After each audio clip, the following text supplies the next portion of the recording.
ಬಸವಕಲ್ಯಾಣ ತಾಲೂಕಿನಲ್ಲಿ ಜನಿಸಿ ಸುಮಾರು 10 ರಿಂದ 15 ವರ್ಷ ಶಿಕ್ಷಕ ವೃತ್ತಿಯಲ್ಲಿ ಸೇವೆ ಸಲ್ಲಿಸಿ ನಂತರ ಸ್ವಯಂ ನಿವೃತ್ತಿ ಹೊಂದಿ ಅವರು ತಮ್ಮದೇ ಆದಂಥ ಒಂದು ವಿದ್ಯಾಸಂಸ್ಥೆಯನ್ನು ನಡೆಸಿಕೊಂಡು ಬಂದು ಆನಂತರ 3 ಬಾರಿ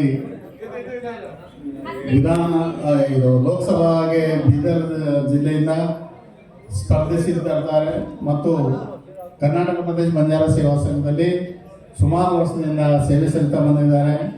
ಸದರಿಯವರು ವಿದ್ಯಾಸಂಸ್ಥೆಯಲ್ಲಿ ಹಲವಾರು ವಿದ್ಯಾರ್ಥಿಗಳಿಗೆ ವಿದ್ಯಾರ್ಜನೆ ಮಾಡಿ ಈಗ ಹಾಲಿ ಕೃಷ್ಣ ಕಾಡ ಅಭಿವೃದ್ಧಿ ನಿಗಮದ ಅಧ್ಯಕ್ಷರಾಗಿ ಸೇವೆ ಸಲ್ಲಿಸ್ತಾರೆ.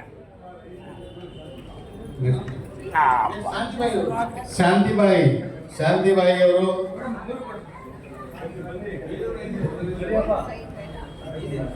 ಇವರು ವಿಜಯನಗರ ಜಿಲ್ಲೆ ಸಂಡೂರು ತಾಲೂಕಿನ ಸುಶೀಲಾ ನಗರದ ತಾಂಡದವರು.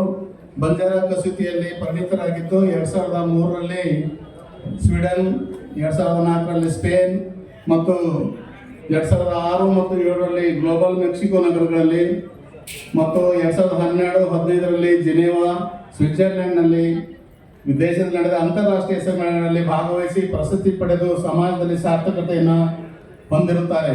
ಇವರು ಬಂಜಾರ ಸಮಾಜದ ಒಂದು ಪ್ರತಿಭಾವಂತ ಮಹಿಳೆಯಾಗಿ ಪರಿಣಮಿಸುತ್ತಾರೆ. ಉಮೇಶ್ ನಾಯ್ಕ್ ರವರು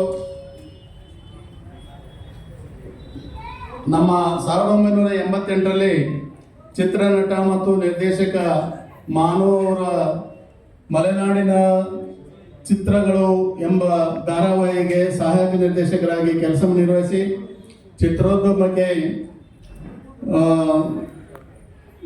ಪಾದಾರ್ಪಣೆ ಮಾಡಿದ್ದಾರೆ. ಕಥಾ ವ್ಯಕ್ತಿ ಮತ್ತು ಎಂಬ ಚಿತ್ರಕ್ಕೆ ನಿರ್ದೇಶಕರಾಗಿ ಪ್ರಾಣಿ ಪ್ರಪಂಚ, ಪ್ರಾಣಿ ಲೋಕ, ಹೆಜ್ಜೆ ಗೆಜ್ಜೆ ಹಲವಾರು ಚಿತ್ರಗಳನ್ನು ಟೆಲಿಫಿಲ್ಮ್ಗಳಿಗೆ ನಿರ್ದೇಶಕರಾಗಿ ಮತ್ತು ಬಂಜಾರದ ಒಂದು ಹೆಸರಾಂತ ಪ್ರಶಸ್ತಿ ಪುರಸ್ಕೃತ ಕೊಂಚಾವರಂ ಲಂಬಾಣಿ ಚಲನಚಿತ್ರದ ತಾಂಡೇರೋ ತಾರಾ ಚಿತ್ರ ನಿರ್ಮಾಣ ಮಾಡಿ 2012ರಲ್ಲಿ ಅತ್ಯುತ್ತಮ ಪ್ರಾದೇಶಿಕ ಚಲನಚಿತ್ರ ಪ್ರಶಸ್ತಿಗೆ ಭಾಜನರಾಗಿ ಹಲವಾರು ಪ್ರಶಸ್ತಿ ಪಡೆದು ಸಮಾಜದಲ್ಲಿ ಜಾಗೃತಿ ಮೂಡಿಸಿದ ಗರಿಮೆಗೆ ಪಾತ್ರರಾಗಿರ್ತಾರೆ. ಡಾಕ್ಟರ್ ಸಂಜನಾ ಅವರು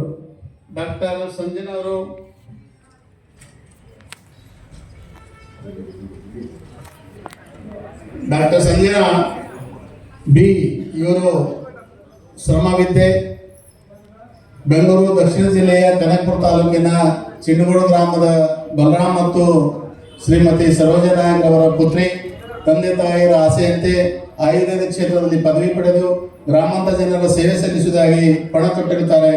ಇವರು ನಮ್ಮ ಸಮಾಜದ ಜನಾಂಗಕ್ಕೆ ಒಂದು ಹೆಸರುವಾಸಿ ತಂದಂತ ಒಬ್ಬ ಧೀಮಂತ ಮಹಿಳೆಯಾಗಿರ್ತಾರೆ.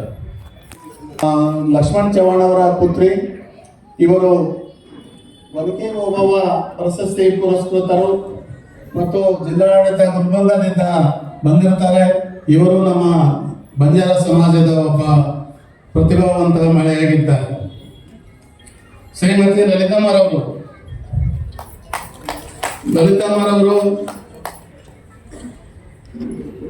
ಚಿಕ್ಕಮಗಳೂರು ಜಿಲ್ಲೆ ಒಡೇರಹಳ್ಳಿ ತಾಂಡದಲ್ಲಿ ಜನಿಸಿ BA, MA ಮತ್ತು LLB ವ್ಯಾಸಂಗ ಮಾಡಿ ಬಂಜಾರ ಸಮಾಜದಲ್ಲಿ ಸ್ನಾತಕೋತ್ತರ ಪದವಿ ಮತ್ತು KS ನಲ್ಲಿ ಉತ್ತೀರ್ಣರಾದ ಪ್ರಥಮ ಮಹಿಳೆ ಹೆಗ್ಗಳಿಕೆಗೆ ಪಾತ್ರರಾಗಿದ್ದಾರೆ. ಯುವಜನ ಸೇವೆ ಮತ್ತು ಕ್ರೀಡಾ ಇಲಾಖೆಯಲ್ಲಿ ಪ್ರಪ್ರಥಮ ಬಾರಿಗೆ ಸಹಾಯಕ ನಿರ್ದೇಶಕರಾಗಿ ನೇಮಕಗೊಂಡು ಜಂಟಿ ನಿರ್ದೇಶಕರು ಮತ್ತು ಅಪರ ನಿರ್ದೇಶಕರಾಗಿ ಕೆಲಸ ನಿರ್ವಹಿಸಿ ನಿವೃತ್ತಿ ಹೊಂದಿ ಸುಮಾರು 35 ವರ್ಷಗಳ ಸರ್ಕಾರಿ ಸೇವೆ ಮಾಡಿ 1991ರಲ್ಲಿ ಬಂಜಾರ ಮಹಿಳೆಯರ ಸಂಘಟನೆಗಳನ್ನು ಕರ್ನಾಟಕ ಪ್ರದೇಶ ಮಹಿಳಾ ಸೇವಾ ಸಂಘ ಸ್ಥಾಪನೆ ಮಾಡಿ 94-90ರಲ್ಲಿ ಸಂಘಕ್ಕೆ 80-40 ಮತ್ತು 80-50 ನಿವೇಶನ ಖರೀದಿಸಲು ಸಲಹೆ ಮತ್ತು ಸಹಕಾರ ನೀಡಿ ಭೂಗಳರಿಂದ ಮಹಿಳಾ ಸಮಾಜಕ್ಕೆ ನಿವೇಶನ ಉಳಿಸಿಕೊಳ್ಳಲು ಹೋರಾಟ ಮಾಡಿ ಜಯ ಗಳಿಸಿರುವುದು ಶ್ಲಾಘನೀಯ. ಮಹಿಳಾ ಸಮಾಜದ ವತಿಯಿಂದ ಬೆಂಗಳೂರು, ಕದ್ರೇನಹಳ್ಳಿ ಮತ್ತು ಗೋವಿಂದರಾಜನಗರದಲ್ಲಿ ಹೊಲಿಗೆ ಮತ್ತು ಕಸೂತಿ ತರಬೇತಿ ಕೇಂದ್ರಗಳನ್ನು ನಿವೃತ್ತಿ ನಂತರ ಉಚಿತ ಕಾನೂನು ಸಲಹೆ ನೀಡಿಕೊಂಡು ಬಂದಿದ್ದಾರೆ. ಕೊನೆಯಲ್ಲಿ ತಮ್ಮ ಪಿಂಚಣಿಯಲ್ಲಿ ಕೂಡ ಬಡ ಮಕ್ಕಳಿಗೆ, ಹೆಣ್ಣು ಮಕ್ಕಳಿಗೆ ಸಹಾಯಧನ ಮಾಡಿ ಒಡೆಗೇರಿ ತಾಂಡ, ಸೇವಾನಗರ ತಾಂಡ ಮತ್ತು ಚಿಕ್ಕತೋರೆಪಾಳ್ಯದಲ್ಲಿ ಸರ್ಕಾರಿ ಶಾಲೆ ಮಕ್ಕಳಿಗೆ ನೋಟ್ ಪುಸ್ತಕ ಮತ್ತು ಪ್ರೋತ್ಸಾಹಧನ ನೀಡಿ ಶ್ಲಾಘನೆ ಹೊಂದಿದೆ. ಶ್ರೀ ರಾಮನಾಯಕ್ ಅವರು, ಎಸ್ ರಾಮನಾಯಕ್ ಸಂಘಟನೆಯಲ್ಲಿ ಅವರು BTS ನಲ್ಲಿ ಸೇವೆ ಸಲ್ಲಿಸಿ ಸುಮಾರು 35 ವರ್ಷ ಸೇವೆ ಸಲ್ಲಿಸಿ ಕನಕಪುರ ತಾಲೂಕು, ಬೆಂಗಳೂರು ದಕ್ಷಿಣ ಜಿಲ್ಲೆ ಅರ್ಜುನಹಳ್ಳಿ ಗ್ರಾಮದ ಒಂದು ಕುಗ್ರಾಮದಲ್ಲಿ ಜನಿಸಿ ಚಿಕ್ಕಂದಿನಿಂದ ಸಂಘ ಸಂಸ್ಥೆಗಳಲ್ಲಿ ಹೋರಾಟ ನಡೆಸಿ ಇವರು KSRTC ನಗರ ಸಾರಿಗೆಯಲ್ಲಿ ನಿರ್ವಾಹಕರಾಗಿ ಕೆಲಸಕ್ಕೆ ಸೇರಿ ಸಂಚಾರ ನಿರೀಕ್ಷಕರಾಗಿ ನಿವೃತ್ತಿ ಹೊಂದಿ ತಾಂಡದ ಅಭಿವೃದ್ಧಿಗಾಗಿ ಮತ್ತು ಸಂಘಟನೆ ಮಾಡಿ ಸಮಾಜದಲ್ಲಿ ಹೆಸರು ಮಾಡಿರ್ತಾರೆ. ಸದರಿಯವರು ಸೀತಾನಾಯಕ್ ಮತ್ತು ಪಿಂಪ್ಲಿಬಾಯಿ ಅವರ ಉದರದಲ್ಲಿ ಜನಿಸಿದ ಸಮಾಜ ಸಂಘಟನೆಯ ಒಬ್ಬ ಧೀಮಂತ ಬಂಜಾರ ಸಮಾಜದ ಒಬ್ಬ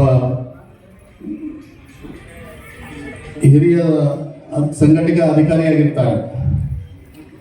ಶ್ರೀ ಮೂರ್ತಿ ನಾಯಕರವರು ಸೊನ್ನೆನಹಳ್ಳಿ ತಾಂಡದ ಸಾಮಾನ್ಯ ಬಡ ಕುಟುಂಬದಲ್ಲಿ ಮಗನಾಗಿ ಹುಟ್ಟಿ ಸೇವೆ ಮಾಡಿಕೊಂಡು ಗ್ರಾಮ ಪಂಚಾಯತ್ ಸದಸ್ಯರಾಗಿ ಮಾಗಡಿ ತಾಲೂಕು TPACMS ನಿರ್ದೇಶಕರಾಗಿ ಮತ್ತು MPCS ಅಧ್ಯಕ್ಷರಾಗಿ ಮಾಗಡಿ ಯೋಜನಾ ಪ್ರಾಧಿಕಾರದ ನಿರ್ದೇಶಕರಾಗಿ ಸೇವೆ ಸಲ್ಲಿಸಿ ಮತ್ತು ಕರ್ನಾಟಕ ಬಂಜಾರ ಲಂಬಾಣಿ ಸೇವಾ ಸಂಘದ ರಾಮನಗರ ಜಿಲ್ಲಾ ಉಪಾಧ್ಯಕ್ಷರಾಗಿ ಸೇವೆ ಸಲ್ಲಿಸಿ ಹೈನುಗಾರಿಕೆ ಮತ್ತು ರೇಷ್ಮೆ ಕೃಷಿಯಲ್ಲಿ ರಾಜ್ಯ ಪ್ರಸಿದ್ಧಿ ಪಡೆದುಕೊಂಡು ಸಮಾಜ ಸೇವೆ ಮಾಡಿಕೊಂಡು ಬಂದಿರ್ತಾರೆ.